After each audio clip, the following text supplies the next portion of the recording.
খুঁজেছি, অনেক খুঁজেছি ওদের, কিন্তু পাইনি। মাধবকে, পুরোহিত মশাই পূর্ণ শশীবাবুকে, ননী মাসিকেও। বাবার কাজকর্মের পরেও অনেক খুঁজেছি তাদের।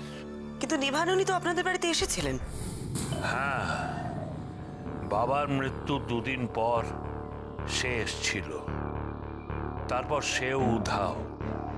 আমার এক বন্ধু পুলিশে আছেন, তার হেল্প নিয়েছিলাম, কিন্তু কোনো ট্রেস পাইনি।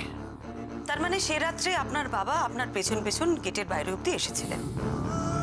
নিভাননী তখনও ওখানে ছিলেন, কিন্তু আপনাদের কাজের মেয়ে দুর্গা তাকে দেখতে পায়নি। নিভাননী যে উদ্দেশ্য নিয়ে ওখানে গিয়েছিলেন সেটা যে সফল হয়নি সেটা বোঝাই যাচ্ছে। সেদিন আপনার বাবাকে দিয়ে উনি উইলটা লেখাতে পারেননি। পারলে উনি মারা যাবার পরে উনি উইলটা নিয়ে সোজা আপনাদের কাছে চলে আসতেন। এই অভিশাপ দেওয়া, হুমকি দেওয়া বা এসব সেলাই পাঠানো, এসব কিচ্ছু উনি করতেন না। আচ্ছা মেসোমশাই, আপনি মাধবকে কেন সম্পত্তির অর্ধেক দিতে চাইছেন?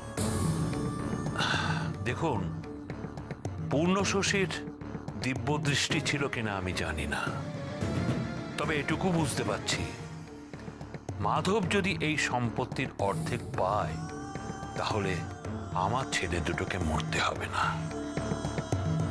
সম্পত্তি ছিল বাবার, তারিখ মিলিয়ে বাবা চলে গেলেন বলেই মাধবকে আর সম্পত্তির ভাগ দেওয়া হলো না।